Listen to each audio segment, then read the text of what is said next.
So recently I found out my 15-year-old son, Jacob, pulled an incredibly cruel prank on one of the girls I'll call Ashley, that's in his friend group. I know this girl, she's been to our house and even attended Jacob's birthday party a month ago. She seemed incredibly sweet if not a bit shy. So when my oldest son, Mark, he's 17, came to me and told me Jacob had asked Ashley out on a date as a prank, I was stunned. I of course asked how he could know this, hoping as any mother would that it wasn't true. But Mark showed me the family tablet we all use, but mostly my sons do, and it seems Jacob forgot to log out of his chatting app, Discord. I read the long series of messages between Jacob and his friends as they mocked Ashley all through this heartless prank. I was speechless. And that's not even getting into how he was talking, like he was some thug and not a 15-year-old living in a gated community. At first I couldn't figure out what to do or how to proceed. I'll admit that I never once imagined either of my boys would be the type of person to do something like that. But there was no way in hell I was letting this go. So after a day of thought I decided what was going to happen. First things first, he was grounded, for how long I'm not sure. Secondly, I'd gotten Jacob a bike for his birthday but it hadn't arrived until the day previous and I'd planned to give it to him when my parents came to visit since they'd been unable to make his party. But instead of that I showed him I knew about the prank and told him he was grounded. Then I made him carry the new bike out of my bedroom closet and to the car before driving to Ashley's house, him crying the whole way. I'd called her parents earlier and explained everything, and so once we got there I had him cart it to their front porch and ring the bell. Then in front of me, Ashley, her parents, and God, I had him give a sincere apology and gift her the bike. Even I apologized to her, saying I didn't raise my boy this way and what he did was unforgivable. I also called the parents of the other boys who were a part of this little stunt and they all seemed rightfully horrified by their son's involvement. I felt I'd handled this all as best as I could, and my friends agreed. Though once my parents found out that I'd made Jacob give his birthday gift away they said what I did went too far.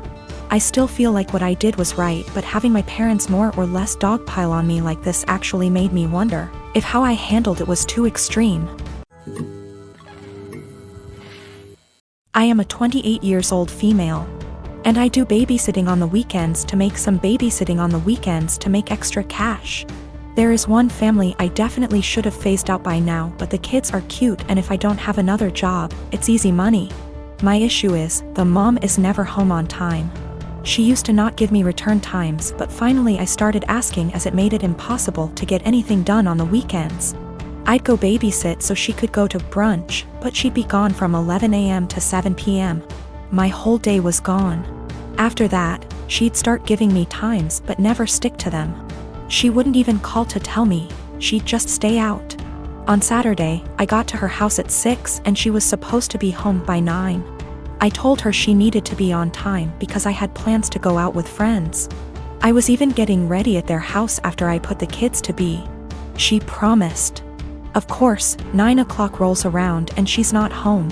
I call her, no response. Text, no response. Another hour. Nothing. Still calling and texting. Finally, it is midnight. By this point, my plans are long ruined but I'm pissed and exhausted. I call her and leave a voicemail saying if she's not home in the next hour, I'm considering the kids abandoned and calling the cops. I also text her this. I try calling her 30 minutes later and it goes to voicemail on the second ring.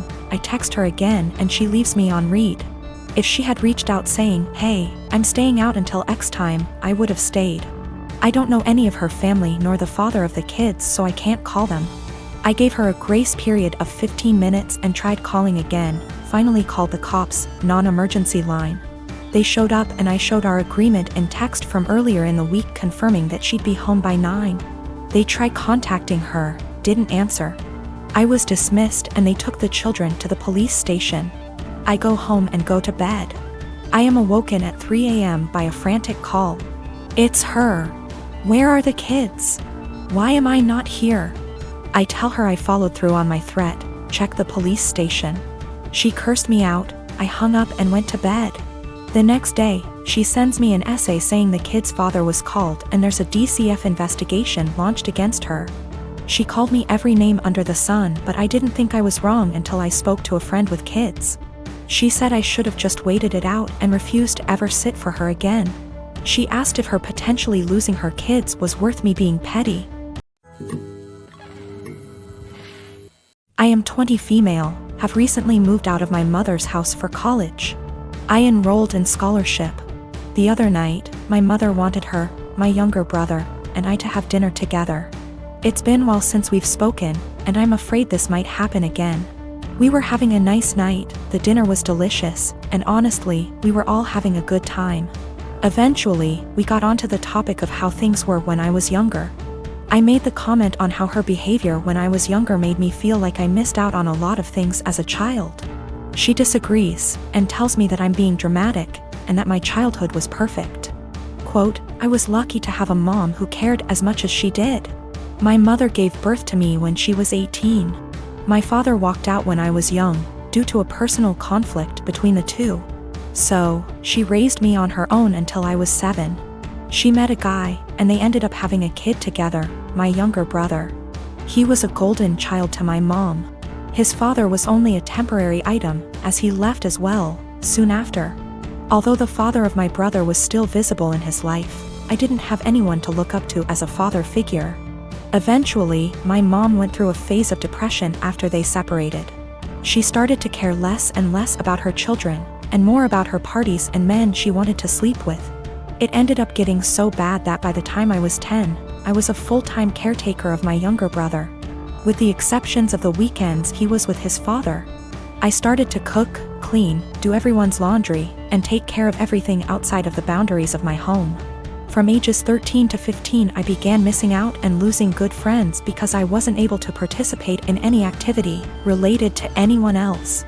I didn't get a car or a phone until I was 18, and even then I wasn't allowed to leave my house.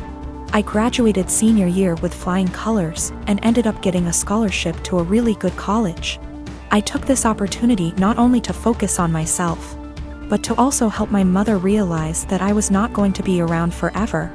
When she found out I got the scholarship, she threw a fit and told me I wasn't allowed to leave my responsibilities here at home. I left a week after the conversation. I did make sure that my younger brother was safe with his second guardian at the time. My mother and I talked on some occasions but never really kept contact. We got together, and you know the story. She told me I am an asshole for saying that she never really took care of me or my younger brother. I told her that eventually, she will need to get help and stop victimizing herself. But I'm starting to feel guilty, and that maybe I was dramatic after all. I've officially decided that I no longer need my mother in my life at this point in time. I'm now going to only focus on myself, and working towards a successful career in law. Of course, my mom won't take it well, but it won't really matter to her in the long run. Her children never really mattered to her. I'm going to stay in contact with my younger brother, though. I'm going to make sure that he doesn't possibly go through the same amount of trauma I did. I am a 16 years old female. I used to have a good relationship with my mother. That has since crashed and burned since she dated and married my stepdad, Gary, 6 years ago. Gary treats his son Ian, 19 male, like he's the center of the universe and expects my mother to as well, so she does. Anything Ian wants, Ian gets, and that usually comes at the expense of me. Ian wanted my room when they moved it. I was forced to go to another room to make the transition easier for everyone. Ian wanted a car for his 16th birthday? I didn't get braces for another year. Ian wanted to go on an expensive trip for spring break? I had to give up volleyball to make it happen.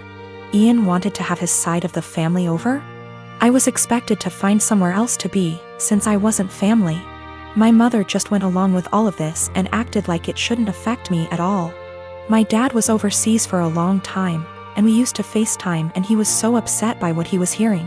He's home now and he's offering to have me come live with him. I'm not seeing a reason not to go, and so I told my mom I wanted to go live with my dad.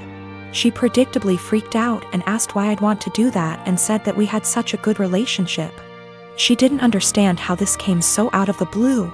I told her that we haven't had a good relationship since she blindly decided to follow Gary's lead and give Ian anything he wanted, and it always came at my expense. My mom tried to argue, so I said I also wanted to leave because she let them kick me out of my own house because I wasn't family. So I was going to go live with someone who was.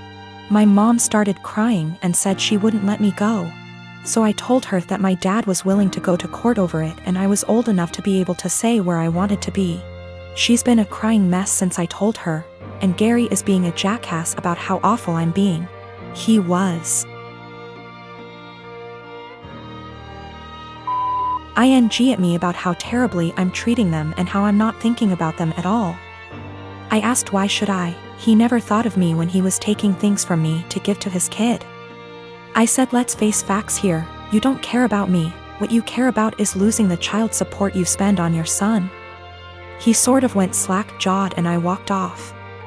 My dad said my mom called and threatened to take him to court, so he said he'd see her there. Now she's panicking because she realized he is planning on taking her to court over this.